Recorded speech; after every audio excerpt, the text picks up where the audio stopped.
And now, it's Boomer Life, lifestyle discussion designed to make your life more engaging, meaningful, and complete. Celebrating the baby boomer generation, this is Boomer Life on CIL 650.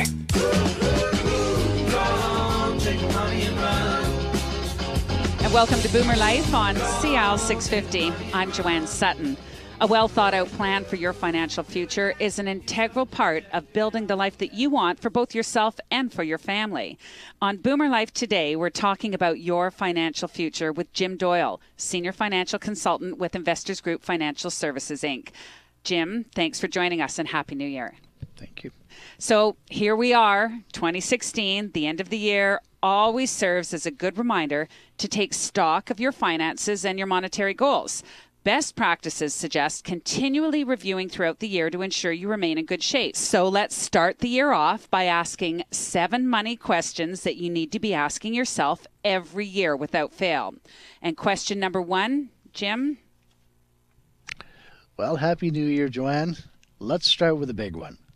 Do I have too much debt? If you're not paying your credit cards off each month, then I'm going to suggest you might have too much debt. You could be living beyond your means. If you've been carrying debt for some time, consider a game plan to get out of debt. The second one is, do you have enough set aside for an emergency? Isn't that what charge cards are for? Well, I think that's part of the problem. Okay, if you become injured, this can be money that you can get by until your disability insurance kicks in. If you don't have an emergency fund, you run the risk of going back into debt. It feels just charitable. You know, if you've been working hard to get rid of debt and then you rack it back up, it's a vicious cycle. So question 1, do I have too much debt? Question 2, have you set aside enough for an emergency? Well, how much should a person have as their emergency fund? I think it's going to be a little different for most folks, but typically between 3 and 6 months worth of living expenses. Of course, more if you're self-employed. Well, it's a great suggestion. If you didn't spend it over the holidays, it might take a while to build it back up, of course. But what would you suggest to our listeners? What would they consider in this case? You're also going to want to ensure that your family is protected, and that means life insurance. So that's question number 3. Is your family protected? Do you have life insurance? If your family is counting on your income coming in, that's another one. If your family is counting on your income coming in, that only makes sense. Any simple rules for coverage amounts? Well, this is really, really rough, okay? But if you multiply your annual income by, say, 20 or 25 times, and then you subtract both the amount that you have in savings and your current life insurance, I think that's a good place to start. This is assuming, of course, that your investments can earn somewhere between 4 and 5%. Now, you might need a little more help to make these calculations if you want to take inflation into account over time. Okay, you've thrown a couple of numbers at us, but could you actually give us an example? Say you make about $55,000 a year, and you have about $165,000 in investments and $110,000 in life insurance, say through work. Okay. On the low side, you might want to consider something north of about $825,000 worth of coverage. Okay. So if you or your family counts on your paycheck coming in regularly, isn't it important that you also be protected? I don't think people ever anticipate becoming disabled. Without a regular paycheck coming in, it's likely to be difficult to meet your ongoing expenses or to save anything for the future. Sometimes looking to your employer to see if they offer this benefit or taking out your own disability insurance coverage could be a valuable asset. Well, that brings to mind a couple of more questions. You mentioned savings. Here's one. How do we know if we're saving enough for retirement, or for that matter, should we plan to save anything once we've already retired? Well, one of the things that we keep hearing is it's difficult for most people to save a lot these days. But the reality is you can't count on anyone other than yourself to foot the bills for your happy golden years. Of course. You shouldn't be counting on an inheritance, right? So again, what sort of guidelines might you offer when it comes to a targeted savings figure? Well, this is one of those highly personal goals. But the choices you make here are really significant down the road. If you knew how much you needed, you could save a specific amount given a rate of return. You just need to follow the plan and monitor it regularly after that. It sounds simple, right? Well, it does sound simple enough, but what do you say to people who feel that they just can't do that amount? Well, you know, years ago when I lived in an apartment, it had a swimming pool. And after a few weeks, I decided to go for a swim. 4 laps in the pool was about all that I was good for when I started. Within a year, I was able to swim about 100 laps a night and 150 if I felt energetic. When it comes to regular savings, you need to start somewhere. If you can't start at the suggested 10 to 15% of your net earnings, now by the way, that's the amount that you get after taxes, choose a lower amount. Then move your savings up by, say, 2% per year until you reach your threshold. Well, I've always told the kids or friends that were trying to get into investing, and I'd say, couldn't you just start with $25 a week or $25 a month and increase from there? It's like, basically, I think the point is you just have to start saving somewhere with some amount. And that's what I believe. And I think that's what you're saying as well. But you mentioned something a minute ago that I wanted to bring back. And I think it's an important point that you raised. Should you continue to save once you're already retired? Short answer, yes.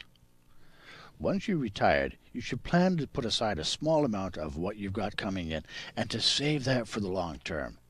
I can't tell you what inflation is going to look like in 10 to 15 years, or what's going on in the kids' worlds, or what sort of health expenses you might be out there in your future. Well, I actually thought that the whole exercise behind being retired was to spend what you worked so many years to build up and enjoy your retirement. Joanne, I do agree with one part of your suggestion, and that is enjoy your retirement. If you're spending everything you've got coming in, though, you may not be in a position to address any unexpected emergencies when they come up. Face a couple of these unexpected emergencies, and you might be facing a different retirement than you planned for. Absolutely. And I think you mentioned before, Jim, to think of retirement as planning to meet your monthly living expenses for, say, 30 plus years without a regular paycheck coming in. So when you frame it like that, I guess it makes sense to save a little of what you make to plan for those unexpected emergencies. You know, it sounds so simple, but there are many things we can plan for over time, but it's the unexpected that leads us to feeling out of control financially, if, of course, not properly planned for. Of course. So on today's show, Jim, I understand that you're going to help us address some common financial planning concerns that will help put us on the right track for a very prosperous new year for 2016. Absolutely. You know, whether we have high incomes or more modest ones, the more stressful parts of money and investment choices can be attributed to feeling out of control about finances. These money stressors can be related to things that affect things like investment returns or low interest rates, uncertainty about cash flow, extending to things like living beyond one's means, or encountering unforeseen risks or issues, such as health problems or job loss. Well, it's quite a list of things people need to be on the watch for. One thing that is within their control, for sure, on our last show before the year end, we talked a lot about the importance of budgets, encouraging clients to live within their means and helping them develop some very healthy financial habits. So, Jim, you are a certified financial planner. And firstly, I want to ask the why and then the how you're going to encourage clients to live within their means and maybe stick to that budget. I'd love to help try and address that. I don't think many advisors earn bonus points from clients because they encourage clients to look at and, if necessary, follow a budget. Truth is, budgeting is one of the cornerstones we as advisors can help people do. Encouraging clients to stay on budget can help them develop healthy financial habits and prevent debt problems and increase their savings. Well, when I hear budget, I think cutting back, going without, or making unwelcome choices. Why so much importance on this? Most people are always wondering where their money went rather than where it is. So I'd like to get things down to a very simple equation. A, your inflows, minus B, your outflows, equals C, your cash flow. This simple way of keeping tabs on your money will do wonders for your sense of financial well-being. When you track your expenses, now you can understand every time you make an expenditure, whether or not that expenditure is taking you further away from your goal or moving you closer to it. Well, moving towards or away from a goal, I like that. It makes sense to have a good handle on your cash flow and to be able to save some of what you make.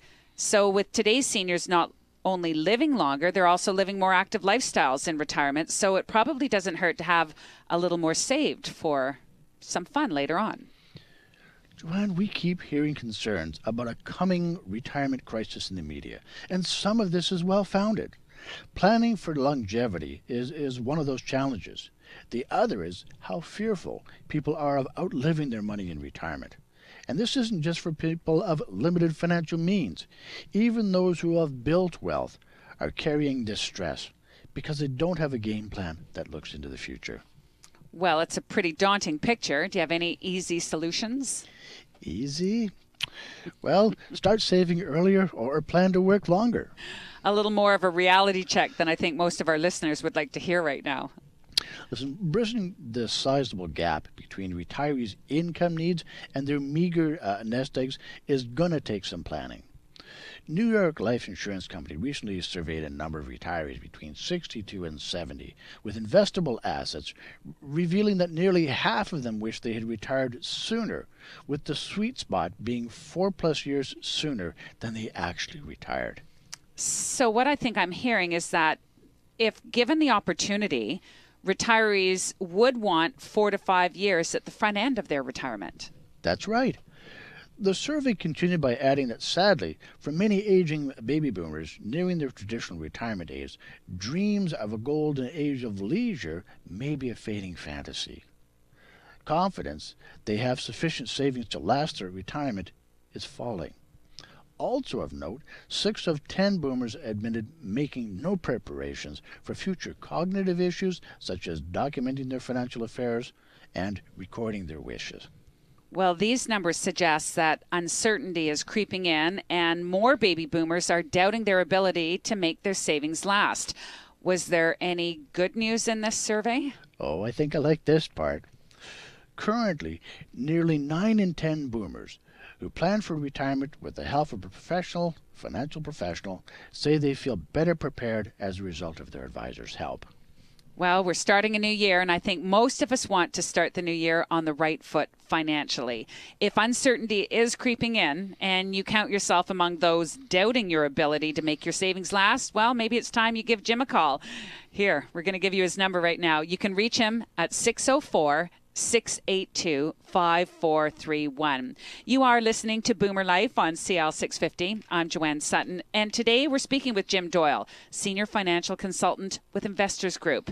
And as we start a brand new year, if it's time for a new you financially, I will encourage you to take the first step. To learn how Jim Doyle can actually help with your financial situation, here's the number again. You can call him toll-free, 1-800-665-7178, or locally at 604-682-5431.